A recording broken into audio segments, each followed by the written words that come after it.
নিজের দুঃখকে চেপে রেখে অন্যর দুঃখকে ভুলিয়ে রাখা কতটা সহজ কাজ। আর এই সহজ কাজটির মাধ্যমে যদি কোনো অসুস্থ মানুষকে সুস্থ করে তোলা যায় তাহলে কতটা আনন্দ হয় বলুন তো। কয়জন আছেন এই ধরনের মহাপুরুষ?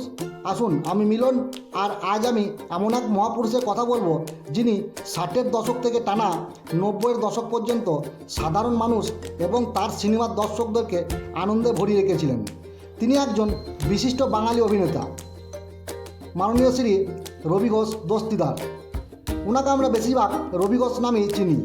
তিনি 1931 সালে 24শে নভেম্বর কলকাতায় জন্মগ্রহণ করেন। ওনার পুরা নাম রবি ঘোষ দস্তিদার।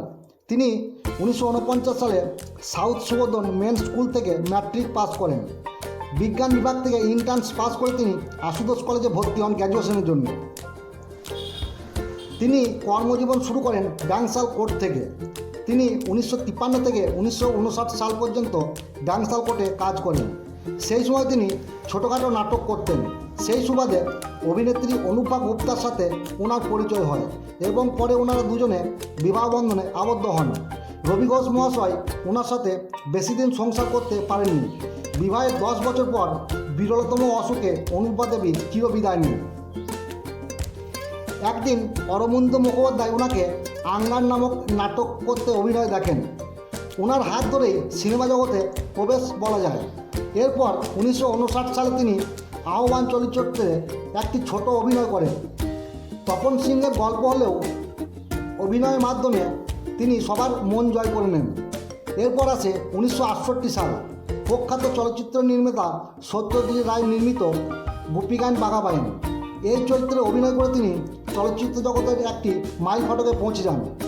এরপর তিনি অরণ্যের দিনরাত্রি, হীরক রাজার দেশ, গোপী বাঘা ফিরে এলো, এইসব সিনেমাগুলি অভিনয় করে বেশ কিছু উপমহাদেশে খ্যাতি চলচ্চিত্রে অভিনয় করেছিলেন। তিনি নিধিরাম সর্দার চলচ্চিত্রটা পরিচালনাও করেন। 1970 সালে তিনি গোপীগান বাঘা বাইন চলচ্চিত্রে অভিনয়ের জন্য বিখ্যাত বার্লিন ফিল্ম ফেস্টিভ্যালে অংশ নেন। তিনি চলাচল থিয়েটার গ্রুপের প্রতিষ্ঠাতা। ওনার প্রথম স্ত্রী মারা যাওয়ার পর উনি 10 বছর পর দ্বিতীয় বিয়ে করেন। 1982 সালে বৈশাখী দেবীর সাথে ওনার দ্বিতীয় বিবাহ বন্ধনে আবদ্ধ হন।